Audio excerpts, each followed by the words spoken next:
Melissa Clark sat in a chair by the window, gently stroking her swollen belly while gazing at the rain-streaked glass. In her 35 years of life, how many times had she dreamed of this moment? Yet, the feeling constricting her chest now was as much anxiety as it was anticipation. "Why now?" Melissa whispered softly. The pain of learning that her mother, Diana, had planned her sister Carol's promotion party on her due date still lingered in her heart. Her mother's words over the phone echoed in her ears. "I'm sorry, but Carol's promotion is a big event. We can't change the date. Your baby might not be born exactly on schedule, right?" "As always." Melissa sighed deeply. Since childhood, the important moments in her life had always been overshadowed by Carol's successes. On the day of Melissa's high school graduation, her mother was accompanying her sister to a state dance competition. On her college graduation day, Carol's soccer tournament took priority. And even at her wedding, her mother repeatedly left her seat saying, "I need to call Carol." 7 years of marriage. Life with her husband Jack had brought Melissa new stability and happiness. Jack, who worked as a construction site supervisor, always supported her in balancing her work as an accountant with home life. And now, their first child was about to be born. "Why does mother always value my sister more than me?" Melissa quietly asked herself. This question, which had followed her since childhood, remained unanswered. When she announced her pregnancy, her mother's first response wasn't "congratulations," but rather, "Carol has been assigned a new project at work." From then on, updates about Melissa's pregnancy were constantly overshadowed by stories of Carol's professional success. "Can't you change the date of the baby shower? Carol has an important presentation that day." "Your morning sickness is bad?" "Well, Carol stayed up all night to finish a proposal." "Getting the baby's room ready?" "That's nice. But Carol got a new office." Now, as her due date approached, her mother was planning a party to celebrate her sister's promotion. The day coincided exactly with the delivery date predicted by her doctor. "Melissa, don't worry," Jack said, placing his hand on her shoulder. "I'll be with you. Everything will be fine." Melissa smiled and nodded, but a small voice whispered in her heart. What if labor really started? What if she needed her mother's help? "I'll be fine," she reassured herself. "As always, I'll manage on my own." But deep in her heart, she was hurt. Why couldn't she, just once, be her mother's priority? Why did the most important events in her life always have to be overshadowed by Carol? Melissa turned away from the window and headed to the small room prepared for the baby. Pastel pink walls, a white wooden cradle, and a soft rocking chair placed in the corner. Everything was perfect. "I will cherish you more than anything in the world," Melissa whispered to her belly. "You will always be my top priority." In that promise, Melissa put everything she had never received from her own mother. 2 days before her due date, something unexpected happened. Melissa felt her first contraction while making tea in the kitchen. A sharp pain shot through her lower abdomen, and she clutched the counter. "It's too early," she thought. Jack had left on a business trip 2 days ago due to an emergency at a construction site. He had promised to be back tomorrow, but Melissa now realized that promise wouldn't be in time. The clock showed 6 in the evening. Outside the window, the early winter sunset was beginning to envelop the city. Melissa took a deep breath, trying to stay calm. "Don't panic," she told herself. "This might just be false labor." But 15 minutes later, another intense contraction hit her. This time stronger and lasting longer. With trembling hands, Melissa picked up her phone and called Jack. "Melissa? What's wrong?" Concern seeped through Jack's voice. "Jack? I think labor has started," Melissa said, trying to regulate her breathing. "It's pretty painful. I'll come back right away. But it'll take at least 3 hours. You should call an ambulance." "I am still okay." But I'll get someone to come. Melissa hung up and took a deep breath. Her options were limited. Mrs. Wilson next door had been away on a trip since last week. Her friend Sarah lived out of town and couldn't possibly make it during rush hour. There was only one option left. Melissa dialed her mother's number. On the other end, she could hear lively music and laughter. Yes, today was her sister Carol's promotion party.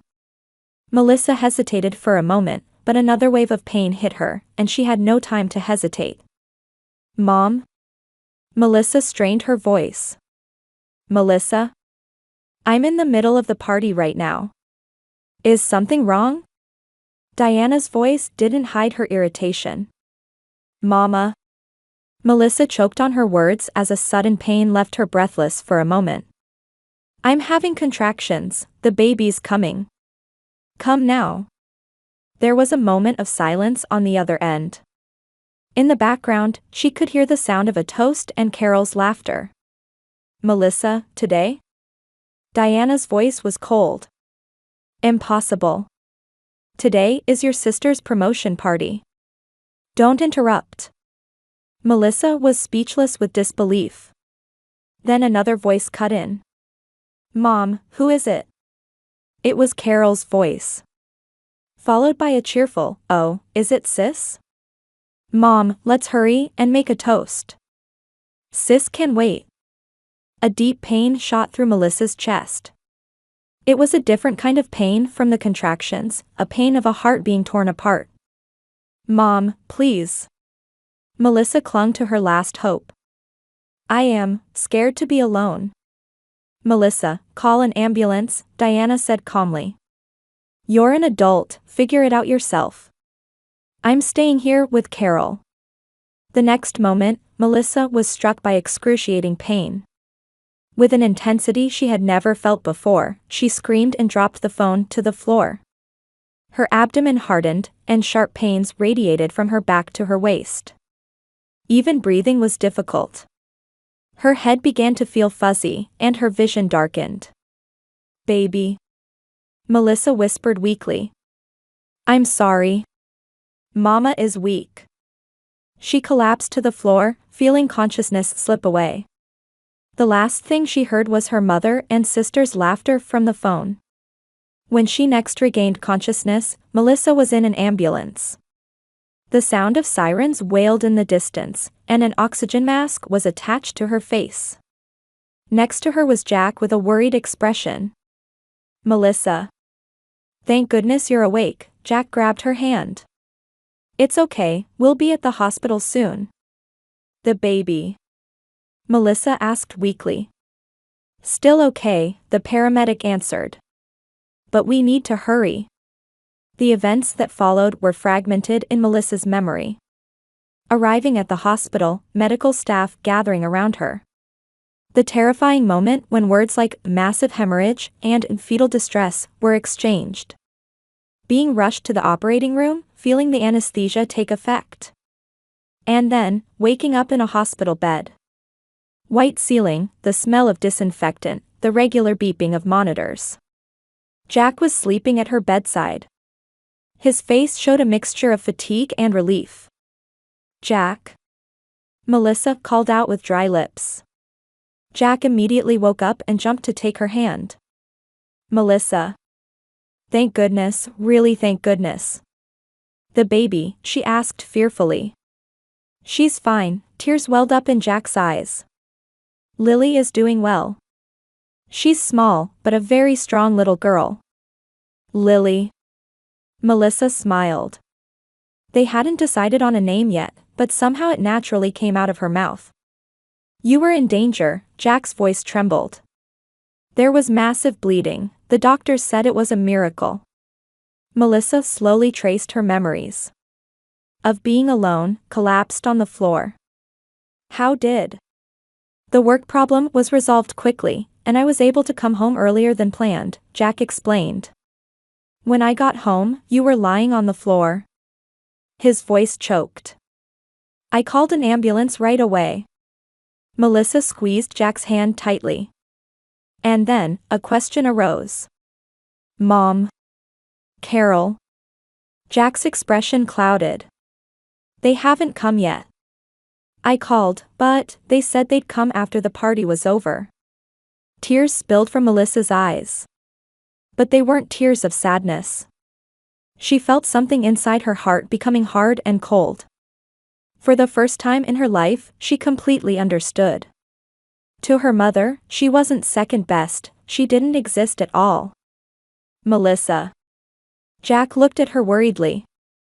Melissa slowly wiped away her tears. In her eyes, there was a light of determination that had never been there before. I vow revenge, she said quietly, but with an unwavering voice. On the day of her discharge, Melissa left the hospital with Lily in her arms and a new resolve in her heart. During the week-long hospital stay, her mother and sister visited the room only once. And that was 3 days after Lily's birth. My, what an adorable baby! Diana exclaimed as she entered the room. Acting as if nothing had happened, she spread her arms, attempting to hold Lily. Melissa smiled quietly and pulled Lily a little closer. Thank you, Mother, her voice was calm and outwardly peaceful. But something lingered in her eyes. Carol stood at the foot of Melissa's bed, checking her cell phone as she spoke. Sis, you had a rough time. But all's well that ends well, right? The baby is safe. She laughed lightly. I'll send you pictures of the party later. It was wonderful. Melissa just nodded. Once, she would have been hurt into silence. But now, her heart was cold as ice, and quietly burning. What are you naming the baby? Diana asked. How about Diana Jr.? It would be nice to carry on my name. Melissa quietly shook her head. No, Mom. Her name is Lily. Lily? Diana's face clouded. Why such a name? You know I hate lilies. Diana had once had a severe allergic reaction to the scent of lilies. I like lilies, Melissa answered simply. And in her heart, she added, and because it makes you uncomfortable. Well, I'll get used to it, Diana shrugged. By the way, we'd like to set aside time every Sunday to spend with our granddaughter. With Carol too, of course. Melissa adjusted her position on the bed and smiled gently. Unfortunately, that would be difficult. Lily is still small and needs a stable environment for some time. But... Diana began to speak when a nurse entered the room. Excuse me, it's time for Mother's rest, the nurse said to Diana and Carol. Please come back tomorrow. After they left, Melissa gazed at Lily and held her tiny hand. After returning home, Melissa's plan progressed quietly. Every time her mother contacted her wanting to see Lily, Melissa declined with various reasons. 2 months passed, and the time Diana and her sister had spent with Lily amounted to less than a few hours. Even then, Melissa strictly limited the time and was always by their side. Melissa, why won't you let us spend more time with Lily? Diana complained one day. I'm Lily's grandmother. Melissa smiled gently. Mom, I'm just protecting Lily. Protecting? From me? What are you saying? Diana's voice was tinged with anger. No, not like that, Melissa replied calmly. I just want to ensure that Lily grows up in a safe and stable environment. Her mother left, dissatisfied. And the next day, a call came from Carol. Sis, Mom is crying. Why are you being mean? Mean? Melissa's voice was cold. Carol, you probably wouldn't understand. Do you remember what you were doing when I was nearly dying? A silence followed on the other end of the phone. Let's hurry and make a toast. Sis can wait, Melissa repeated Carol's words exactly. Your words, Carol. At that time, we were in the middle of the party. Carol began to make excuses but was interrupted by Melissa. Yes, in the middle of the party. While I was unconscious on the floor, bleeding heavily, you were toasting with champagne. Carol fell silent. If you want to see her, come next Sunday at noon. Only for 30 minutes, Melissa said and hung up. 3 months later, Diana was planning a tea party with her friends. And she asked for more pictures of her granddaughter to show off. Could you send more pictures of Lily? I want to show my friends. Melissa, holding Lily, considered her mother's wish. And she made a decision. Just as you ignored my important moments, I'll do the same, she said calmly. Lily's pictures are just for our family. What are you saying? Diana raised her voice. I'm your mother. Lily is my grandchild whom you're keeping from me. Yes, you're my mother, Melissa said quietly. But when I needed you most, you weren't there. The phone call ended in a fruitless argument. But Melissa's revenge had only just begun. A week later, the annual Clark family dinner was held, with everyone gathered. Uncles, aunts, cousins, and of course, Diana and Carol were in attendance. After the meal, Lily was surrounded by relatives who doted on her. Diana proudly showed off her granddaughter, acting as if she were the main character. Hey, everyone, Melissa suddenly stood in the center of the room and said. Would you like to hear the story of Lily's birth? The room fell silent. The color drained from Diana's face. 2 days before my due date, I was alone at home when labor started, Melissa began slowly. Jack was on a business trip, and I called my mother for help. She began to recount the details of the day of birth. The moment she was rejected by her mother, when she lost consciousness on the floor, how she was in danger. Her voice trembled, but her eyes were dry. If Jack hadn't come home early, neither Lily nor I might be here today, Melissa quietly concluded. A shock ran through the relatives. Aunt Martha covered her mouth, and Uncle George looked at Diana with accusing eyes. Melissa, how could you? Diana began weakly. It's not a lie, is it? Melissa looked straight into her mother's eyes. What did you say when I called you? Diana was at a loss for words. Carol blushed and stared at the floor. From that night on, Diana's reputation in the community plummeted. The image of an exemplary mother and a successful businesswoman that she had built over many years crumbled overnight. Some of her real estate company's clients even terminated their contracts.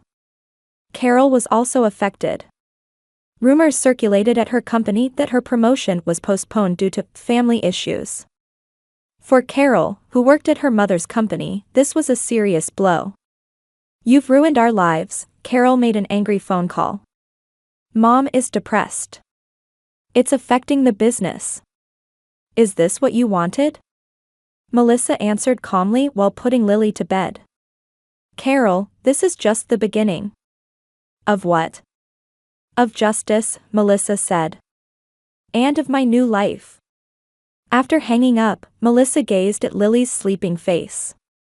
Mama has become strong, she whispered. So that no one can hurt us again. In her heart, she felt the anger and sadness that had smoldered for years turning into a quiet resolve.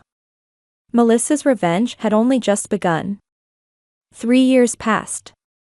On a gentle Saturday afternoon, as lilies planted in Melissa's garden swayed in the breeze, 8-year-old Lily was playing on the lawn with her brother Noah. Noah had just turned 3 and was an energetic boy who followed his sister around. Melissa sat on the porch, smiling as she watched over the children.